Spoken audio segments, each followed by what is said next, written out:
The more speed work you do, you will find that some of your plugins that you use have a crossover functionality. So for example, between WP Rocket or Permatters, they may do some similar functions, and Elementor has speed functions inside as well. You're going to need to make a decision at some point about which tool you use for which types of functionality. One of the great tools though inside Permatters is the ability to load Google fonts locally. What that means is that instead of loading the fonts from the Google servers, the fonts are loaded from your server. Now that adds a lot of benefits, specifically around speed, but more specifically around site stability. Because if your server is up and running all the time, then your fonts are going to be loaded, your whole site's going to be loaded, everything is running. Doesn't matter what's happening around the world on the internet, if your site's up and running and the connections to your site are good, then your visitors will get a good, clean experience.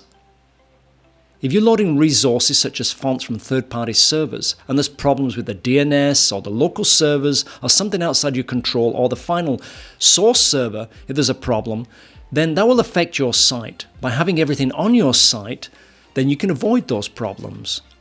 Let's have a look now how you can load your fonts locally using Permatters, because it's a very useful technique. Let's have a look. Here in the waterfall view, let's click on fonts to just show the fonts, and you can see the fonts are loaded by Permatters and that they're loaded locally from the actual site. Let's have a look at Permatters settings now. Coming back into here, click on fonts, and you'll notice here that it says local Google fonts is switched on. Let's just save that and do a test now. So it's disabled. Let's now rerun the report and see actually what happens. We need to clear a cache first, of course, any caches that we've got. Let's rerun that report. Again, let's have a look at the waterfall tab and see what's going on. Click on the fonts, and now you see it's changed. Three of the fonts, the three fonts that we have on this file, the Google fonts, are actually loaded from GT Static, which is the Google Fonts site. Now, one of your big questions is going to be why does that matter? Surely Google servers are very fast. Why do I need to put the fonts onto my own site? And what happens if they get outdated? So there's a whole set of questions around this, and there are pros and cons about having them on your site or leave them on Google. One of the problems for speed is that if you rely on a third-party server and something happens to that, and it's a critical resource like a font, your page is very slow to load. Now, of course, Google doesn't usually go down, but depending on where you are in the world, there might be a problem with other servers like a DNS server. There could be other issues going on that you have no control over, and this could affect your site for 1 day, 2 days. Right now, I'm having issues with GT metrics on the DNS. In our part of the world, it loads very slow. I've contacted them, and of course, there's not a lot they can do because they don't control those DNS servers. Having the resources on your own site bypasses all that.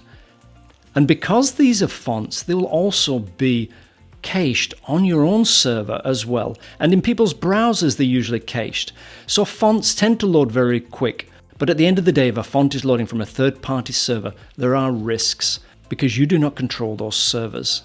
My rule of thumb is to try to keep as much on my site as possible and then use CDNs to actually spread the resources around the world. One last thing you might have noticed earlier is that the display swap option in the fonts area was actually on when you first saw it. One of the things that you need to make a decision of when you start loading different plugins is the delineation of the different functions. There will be some crossover functions between your different plugins like WP Rocket, Permatters, Elementor. Now in this case, this is a typical example of a crossover function. Elementor will do this same function. It's an option inside Elementor. I highly recommend you do that within Elementor and not inside Permatters. And in WP Rocket, again, you need to create delineations. Local Google Fonts is not available inside Elementor right now, and neither is it available inside WP Rocket, so that's why I'm doing it inside here. As long as you make a clear delineation and everybody knows about that, you'll be okay. So there you go. A lot of advanced functions and a great way where you can actually set it so your fonts, your Google fonts, are loaded locally off your hard drive. And as you can see from the testing using GT metrics, you can visually see in a matter of seconds where your fonts are being loaded for, so you know it's all working great.